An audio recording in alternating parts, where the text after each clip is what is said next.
Hello student, welcome to complete achievement academy. आज हम करेंगे 12 जनवरी 2023 सीडीपी का प्रैक्टिस सेट, जो कि सिर्फ फर्स्ट का है। इस प्रैक्टिस सेट में 30 क्वेश्चन होंगे। 30 के 30 क्वेश्चन हम आपको यहाँ पर कराने वाले हैं। तो चलिए बिना टाइम वेस्ट किए हुए करना शुरू करते हैं। क्वेश्चन नंबर फर्स्ट क्या कहता है, देखिए।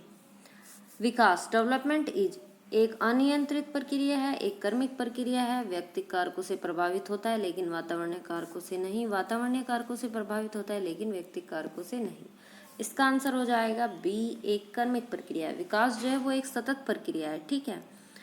सीक्वेंशली प्रोसेस है, या फिर बोल सकते हैं एक सतत प्रक्रिया है, या बोल सकते हैं हम जन्म से मृत्यु तक जो है वो विकास होता रहता है, चलता रहता है, कंटिन्यूअस प्रोसेस है, ठीक है।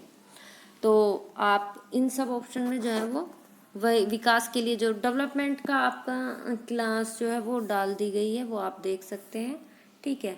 तो विकास कैसा है, एक कर्मिक प्रक्रिया है, या फिर एक सतत प्रक्रिया है, या फिर बोलेंगे हम जीवन पर्यंत चलता रहता है, जन्म से मृत्यु तक विकास जो है वो होता रहता है, ठीक है। तो विकास के बारे में और क्या क्या आ सकता है, देखिए जैसे ऐसे कह सकते हैं हम विकास के संबंध में भविष्यवाणी करना संभव है, ठीक है।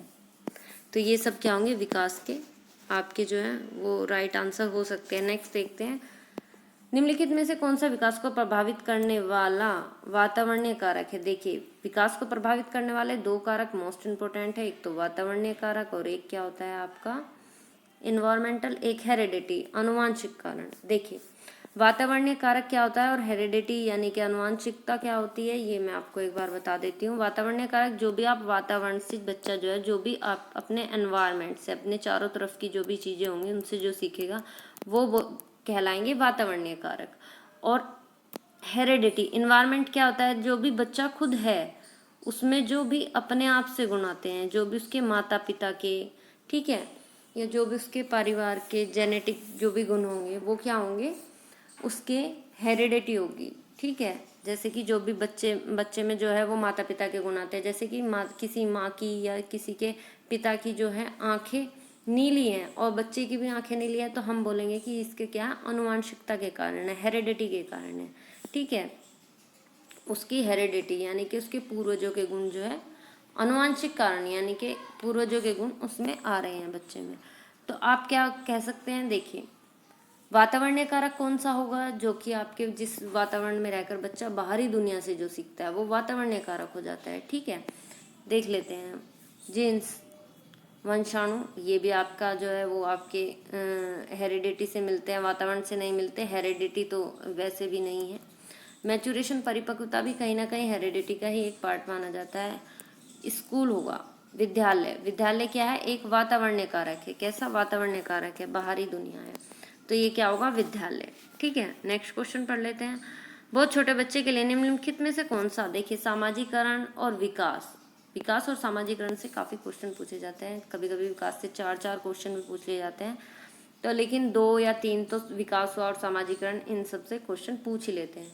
बहुत छोटे बच्चे के लिए निम्नलिखित में से कौन सा सामाजिकरण का प्राथमिक और प्रधान घटक है। देखिए ऐसे पूछेगा आपसे, प्राथमिक घटक बताओ, प्रधान घटक बताओ, या फिर आपका प्रथम शिक्षक क्या है, इस तरह से सामाजिकरण की प्राथमिक इकाई क्या है, द्वितीयक इकाई क्या है, ऐसे करके ये क्वेश्चन मोस्ट इम्पोर्टेंट है, हर बार सीटेट जो आपका पूछता है।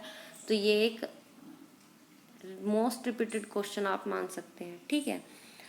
देखिए एजेंट पूछ ले, प्राथमिक कारक, द्वितीयक कारक, फर्स्ट एजेंट, सेकंड एजेंट, किसी भी तरह से अगर आपसे पूछ ले, आंसर आपका एक ही होगा। प्राथमिक कारक जो होता है वो आपका फैमिली होती है, परिवार, ठीक है, ये आपको याद रखना है। द्वितीयक कारक जो होता है आपका विद्यालय होता है।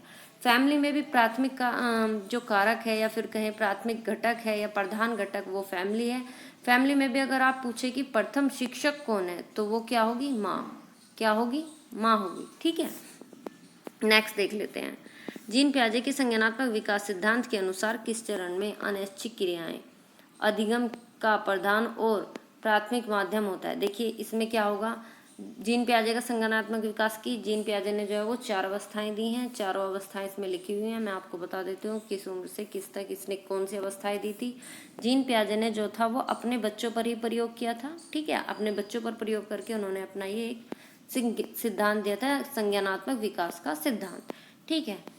इसके अनुसार किस चरण पर अनैच्छिक क्रियाएं अधिगम का प्रधान और प्राथमिक माध्यम होता है। देखिए प्रधान और प्राथमिक माध्यम, इसमें आप एक चीज नोट कर सकते हैं, अनैच्छिक क्रियाएं। बच्चा अनैच्छिक क्रियाएं कब करता है? देखिए बच्चा जो है वो जब सेंसरी मोटर में यानी कि संवेदी गामक में होता है तो वो क्या है, अनैच्छिक क्रियाएं करता है। कैसे? देखिए बच्चा 30 दिन तक की अवस्था में केवल सहज क्रियाएं करता है, ठीक है। और 0 से 2 वर्ष की अवस्था जो होती है वो आपकी संवेदी गामक अवस्था में कही जाती है। इससे बच्चा जो है वो इंद्रियों से सीखता है, इंद्रियों द्वारा प्राथमिक अनुभव प्राप्त करता है, ठीक है। तो एक होती है आपकी जीन प्याजे की संवेदी गामक 0 से 2 वर्ष, पूर्व संक्रियात्मक अवस्था 2 से 7 वर्ष, ठीक है। नेक्स्ट हो गई आपकी मूर्त संक्रियात्मक अवस्था 7 से 11 वर्ष, और अमूर्त संक्रियात्मक अवस्था 11 से आगे, लेकिन 15 बोल देते हैं, ठीक है।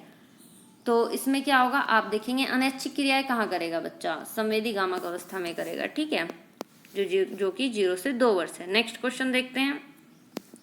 जीन प्याजे के अनुसार नई जानकारी की समझ बनाने के लिए मौजूदा स्कीमा के बदलाव की प्रक्रिया क्या कहलाती है। देखिए जो मौजूदा स्कीमा है यानी कि जो मौजूदा आपकी समझ है या जो चीज आपने देखी हुई है उसमें बदलाव की प्रक्रिया को क्या कहेंगे। देखिए बदलाव की प्रक्रिया को कहेंगे समायोजन। क्या कहेंगे? समायोजन।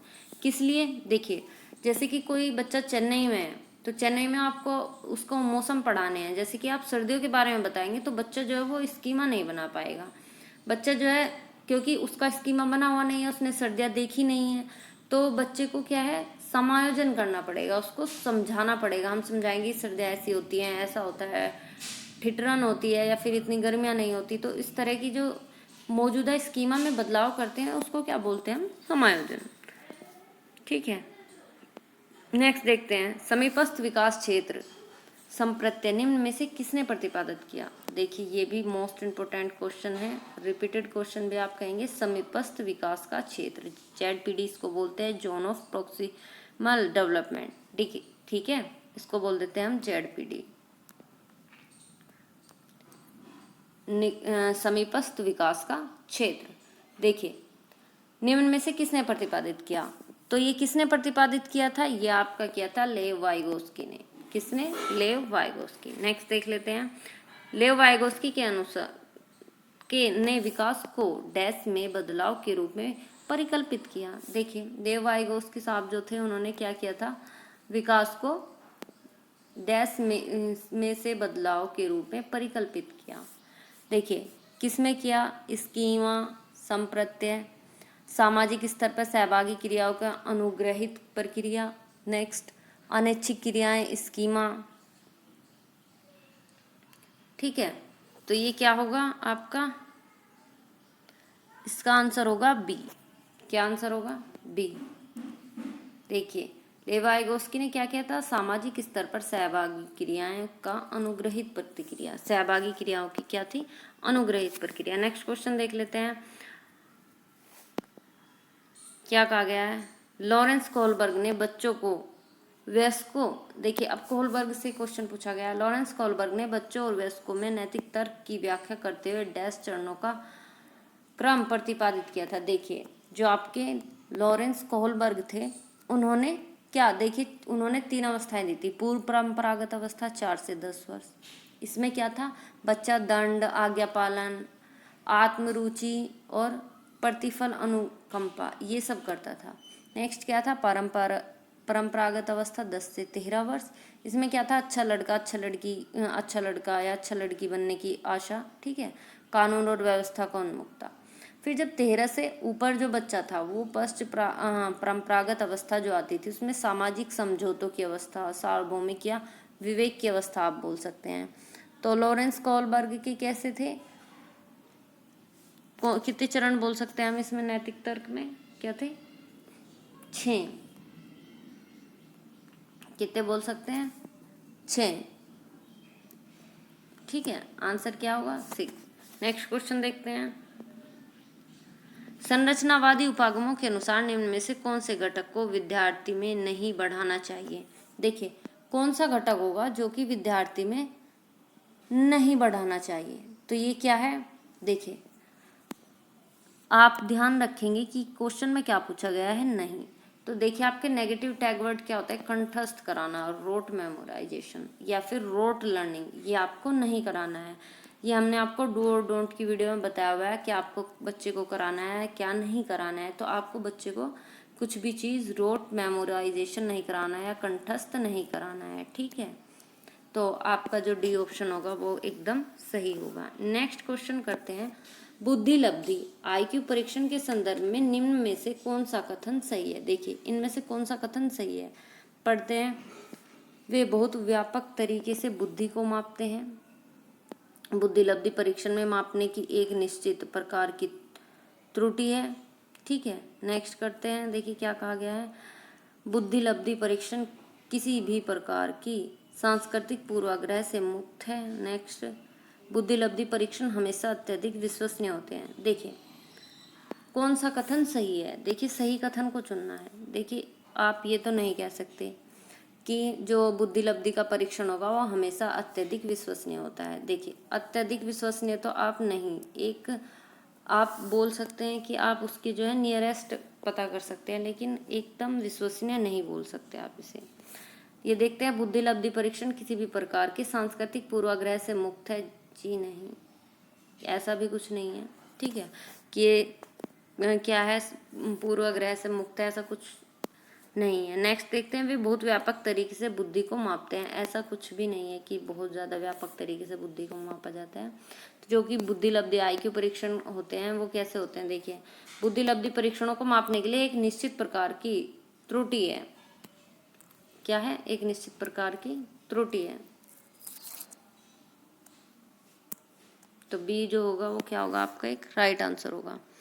बुद्धि एक व्यक्ति की बुद्धि लब्धि मानकीकृत परीक्षणों से प्राप्त एक अंक ही तो है, जिसमें मानव बुद्धि और बौद्धिक क्षमता को मापने के लिए बनाया गया है। बुद्धि लब्धि परीक्षण के जो विभिन्न प्रकार से प्रश्न शामिल होते हैं, जो तर्क, समस्या समाधान, कौशलों को मापते हैं कि भाई तर्क कैसा है करता है, समस्या समाधान किस तरह से करेगा।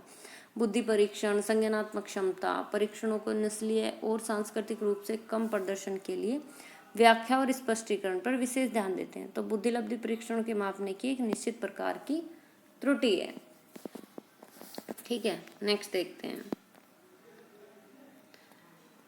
सिद्धांतवादी भाषा और विचार के माध्यम। देखिए जो भी आपका सिद्धांतवादी भाषा और विचार, इनके मध्य जो संबंध की अवधारणात्मक समझ के बारे में मतभेद रखते हैं, जबकि जीन पियाजे का मानना है कि डैश को डैश प्रभावित करता है। देखिए किसको कौन प्रभावित करता है, और लेव वाइगोस्की का क्या मानना है कि डैश को डैश प्रभावित करता है। देखिए ये आपको ध्यान रखना है, ये क्वेश्चन बार बार पूछा जाता है। जी पहले पूछा गया है कि जो आपकी क्या है, देखिए सिद्धांतवादी भाषा और विचार के माध्यम से अवधारणात्मक समझ के बारे में मतभेद रखते हैं। देखिए जीन पियाजे और लेव वाइगोस्की में मतभेद है। तो जीन पियाजे आपका क्या मानते हैं, जीन पियाजे मानते हैं कि जो यहाँ से कि संज्ञान भाषा को प्रभावित करता है। आपका जो संज्ञान है वो क्या करेगा, भाषा को प्रभावित करेगा। और जबकि लेव वाइगोस्की क्या कहते हैं कि भाषा विचार को प्रभावित करती है, ठीक है। तो जीन पियाजे साहब कहते हैं कि संज्ञान जो है वो भाषा को प्रभावित करता है, और लेव वाइगोस्की कहते हैं भाषा विचार को प्रभावित करती है।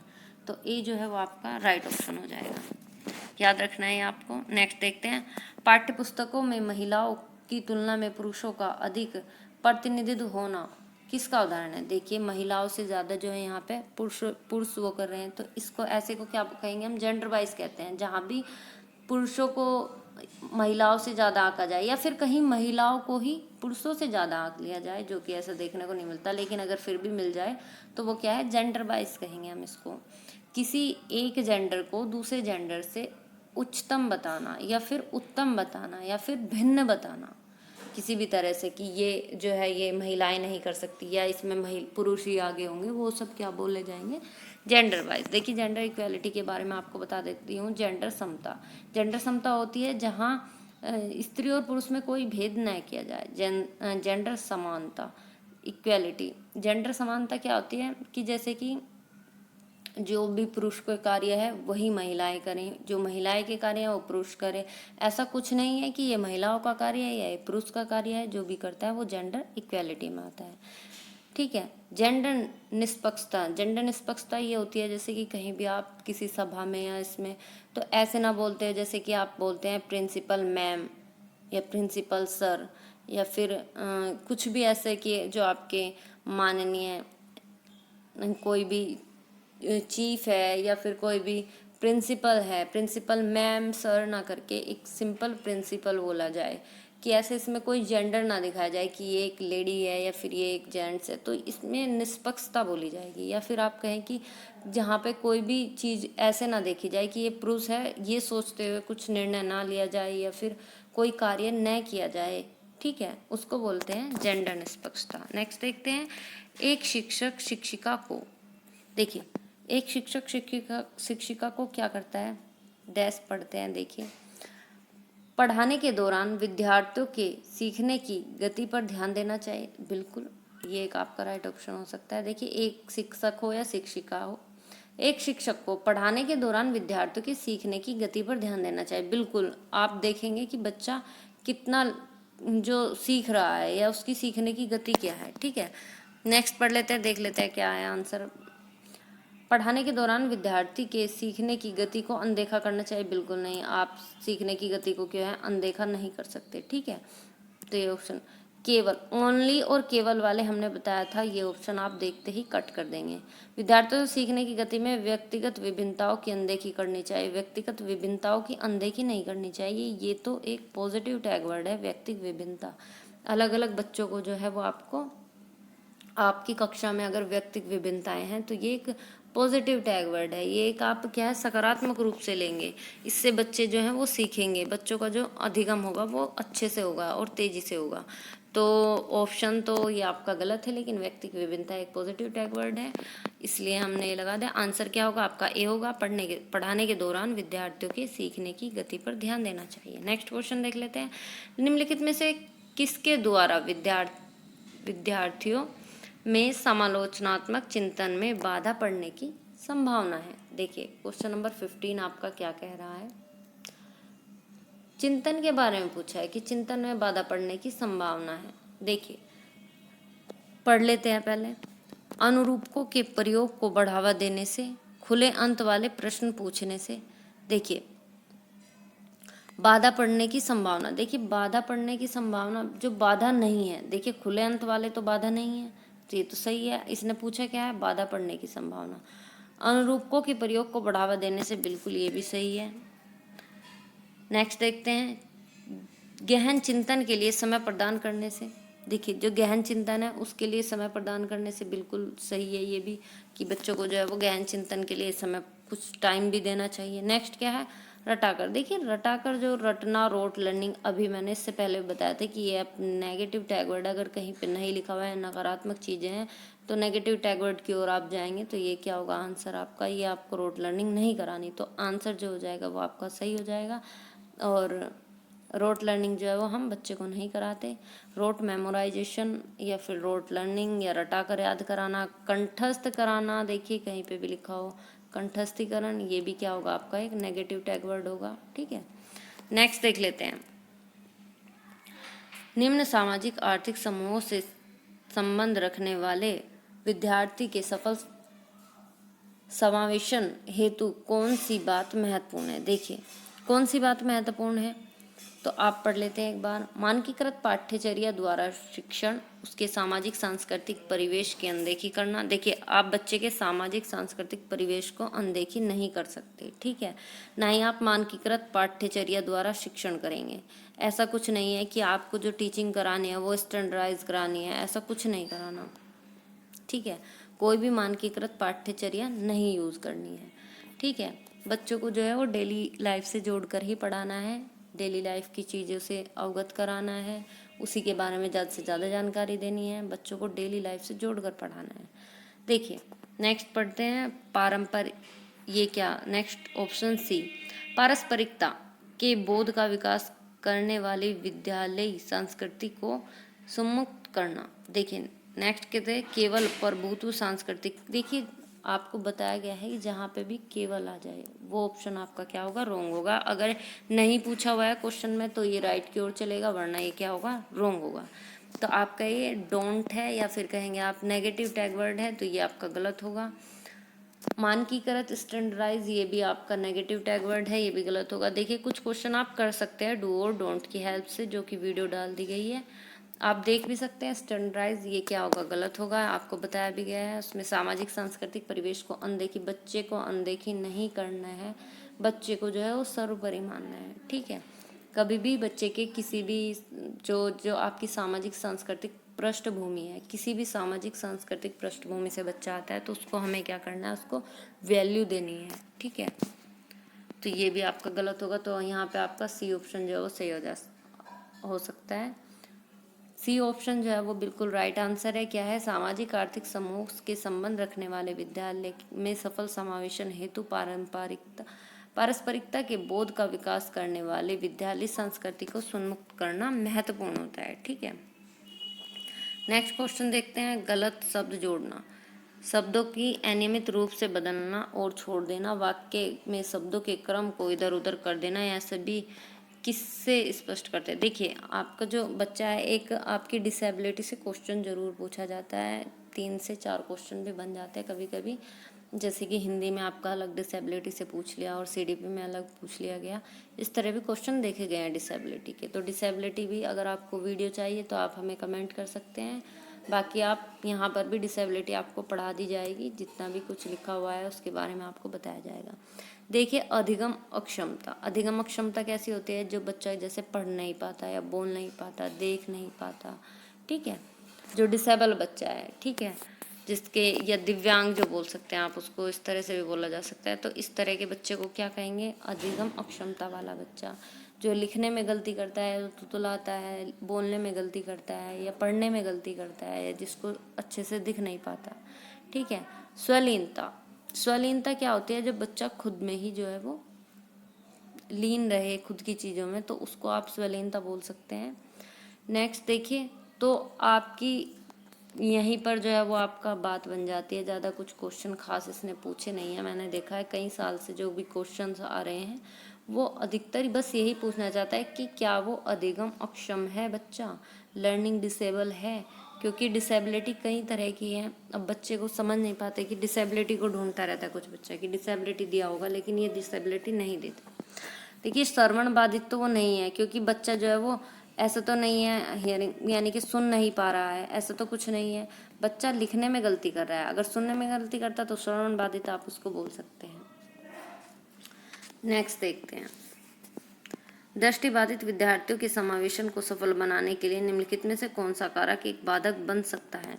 देखिए श्रवण बाधित बच्चा है, इसमें से एक कारण जो है वो बाधक बन सकता है। देखिए आपको बताना है कि इसमें कौन सा बाधक बन सकता है। देखिए बाधक बनना ये भी क्या होता है, आपका एक याद रखना कि इसमें क्या पूछा गया है कि बाधक बनना पूछा गया है, ठीक है। बाधक कौन सा बन सकता है तो देख लेते हैं। इलेक्ट्रॉनिक रूप से अभिरूपित व्याख्या टिप्पणी, यानी कि जो आपकी इलेक्ट्रॉनिक रूप से जो भी होती है व्याख्या होती है, टिप्पणी होती है, फिर नोट बनाए जाते हैं। नेक्स्ट, रिकॉर्ड किए गए श्रव्य व्याख्या। देखिए बच्चा क्या है वो दृष्टि बाधित है, देखिए उसे दिखाई नहीं देता, तो रिकॉर्ड किए गए श्रव्य व्याख्या, तो ये तो क्या है बाधक बन सकता है। देखिए तो बाधक नहीं बनेगा, जो रिकॉर्ड करे हुए श्रव्य वाक्य है, यानी कि जो रिकॉर्ड किए हुए ये बोल रहा है, बोल के सुनाई दे रहा है, तो बच्चे को दिख नहीं रहा है, तो लेकिन रिकॉर्डिंग में क्या है वो सुन पा रहा है और व्याख्या सुन रहा है, तो ये क्या होगा एक, ये तो सही है, ऐसे तो इसमें कोई बाधा नहीं बनेगी। इलेक्ट्रॉनिक रूप से अभिरूपित व्याख्या टिप्पणी, देखिए ये भी व्याख्या बना रहा है, ठीक है, तो ये इलेक्ट्रॉनिक रूप से भी आपको क्या है कोई बाधा नहीं होगी। चित्रात्मक सामग्री का स्पर्शनीय मॉडल, देखिए चित्रात्मक सामग्री तो है लेकिन इसने क्या किया है स्पर्शनीय मॉडल, स्पर्शनीय यानी कि जिसको स्पर्श करा के ग्राफिकल उसमें देख सकता है बच्चा। नेक्स्ट क्या है, लिखित विवरण और आलेख। लिखित विवरण और आलेख जो होगा वो दृष्टिबाधित के लिए थोड़ा क्या होगा गलत होगा। दृष्टिबाधित विद्यार्थियों में समावेशन को सफल बनाने के लिए लिखित विवरण और आलेख जैसे कारक एक बाधक बन सकते हैं। यह ऐसा विद्यार्थी होता है जिसमें मतलब जिसकी दृष्टि जो है वो थोड़ी कम होती है, दृष्टि बाधित, या फिर बोल सकते हैं पूर्णतः इसको बोल सकते हैं कि इसको कम दिखाई देता है। अधिगम में उपलब्धता उपलब्धि में हस्तक्षेप करती है क्योंकि दृष्टि बाधित है। दृष्टिबाधित बच्चों के सम्मेलन के लिए निम्नलिखित विशेष सुविधाएं प्रदान करना चाहिए। देखिए, जो दृष्टिबाधित है, एक तो उनके लिए ब्रेन लिपि का यूज किया जाता है। इनकी दृष्टि इष्टतम उपयोग अर्थात जहाँ तक वे देख सकते हैं। देखिए, जो दृष्टि बाधित है, मतलब कुछ बच्चे ऐसे भी तो होते हैं जो कुछ दूरी तक देख पाते हैं या कुछ कम देख पाते हैं। ऐसा नहीं बिल्कुल कंप्लीटली ब्लाइंड होगा तो वो ब्रेन लिपि से ही पढ़ेगा। ठीक है, तो उसमें क्या करते हैं, जो इष्टतम दृष्टि का प्रयोग कर सकता है, जहाँ तक बच्चा देख सकता है वो करते हैं। बड़ी बड़ी छपाई करते हैं, ऐसी पुस्तकों का प्रयोग करते हैं। ठीक है, और परिवेश में सचित्र किसी भी चीज़ की मौखिक स्पष्टीकरण को जोड़ते हैं, क्योंकि मौखिक करेंगे तो बच्चे जल्दी से समझ पाएगा।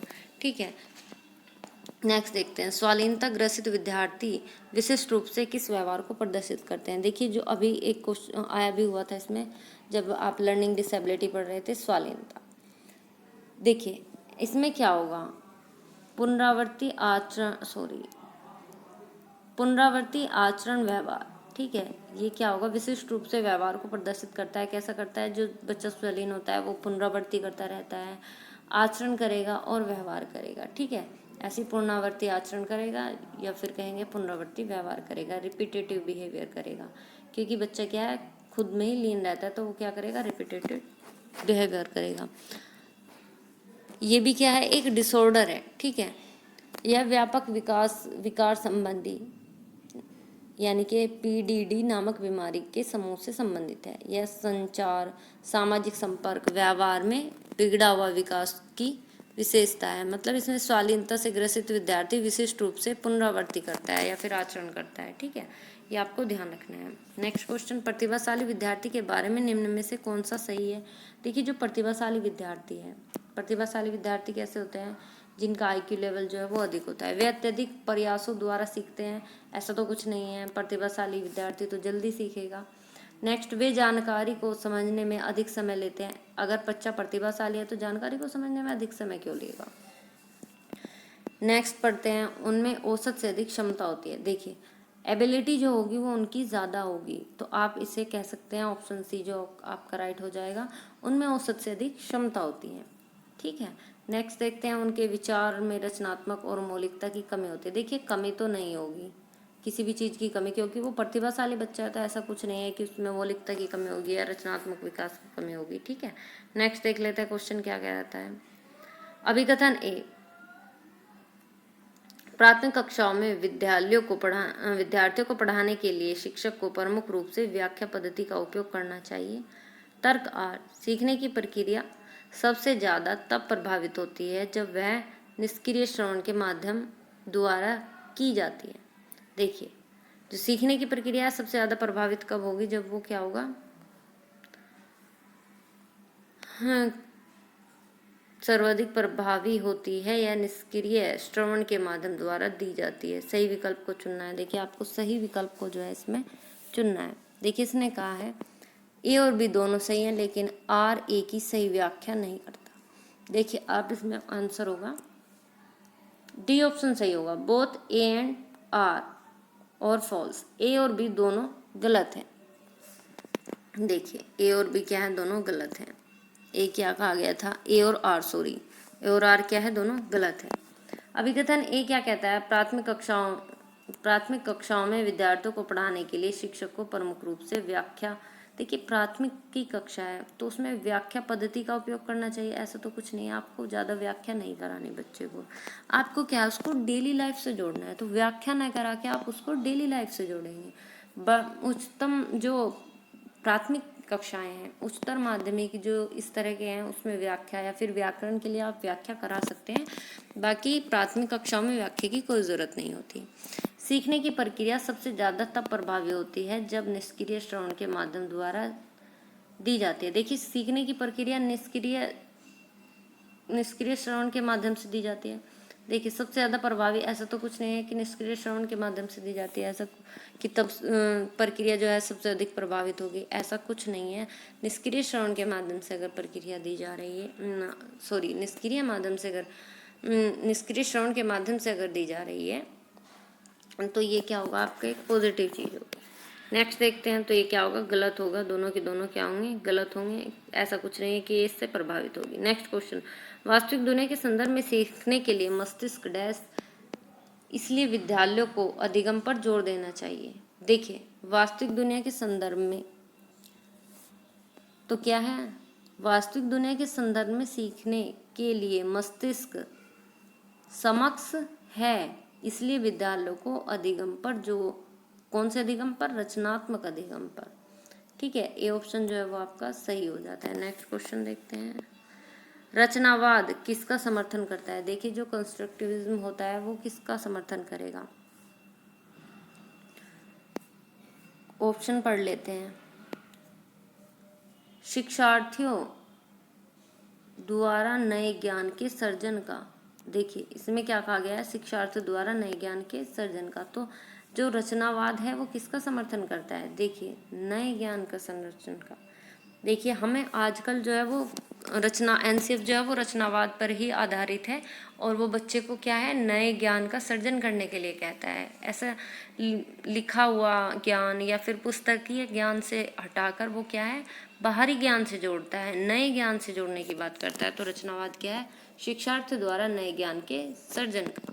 ठीक है, नेक्स्ट देखते हैं, कक्षा में सभी विद्यार्थियों को शामिल करने के लिए विविध साधन प्रदान करना महत्वपूर्ण है। देखिए, कौन से साधन प्रदान करना महत्वपूर्ण है, तो ऑप्शन पढ़ लेते हैं हम, संलग्नता शामिल करने के लिए। देखिए, जो भी कक्षा में शिक्षार्थियों को शामिल करने के लिए, जो भी सभी शिक्षार्थियों को शामिल करने की संलग्नता यानी कि शामिल करने के विविध साधन प्रदान करना महत्वपूर्ण है। तो ए ऑप्शन जो है वही आपका सही हो जाता है। भेदभाव गलत है, वो बेगामत भी गलत होगा।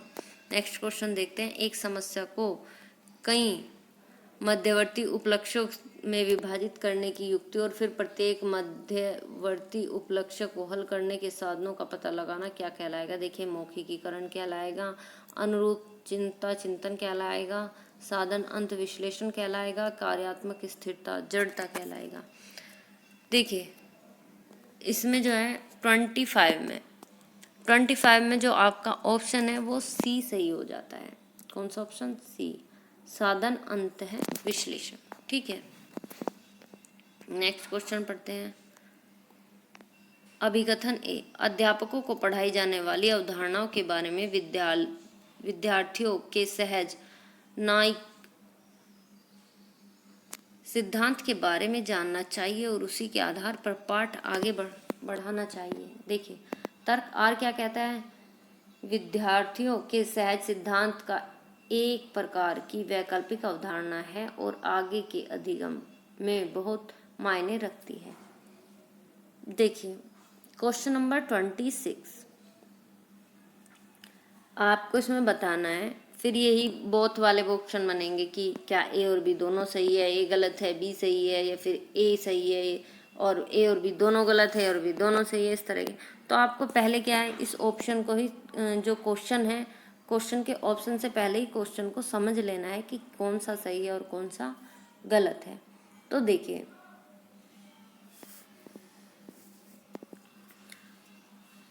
अध्यापकों को पढ़ाई जाने वाली अवधारणाओं के बारे में विद्यार्थियों के सहज सिद्धांतों के बारे में जानना चाहिए। बिल्कुल, विद्यार्थियों के सहज सिद्धांत, उसी के आधार पर पाठ आगे बढ़ाना चाहिए।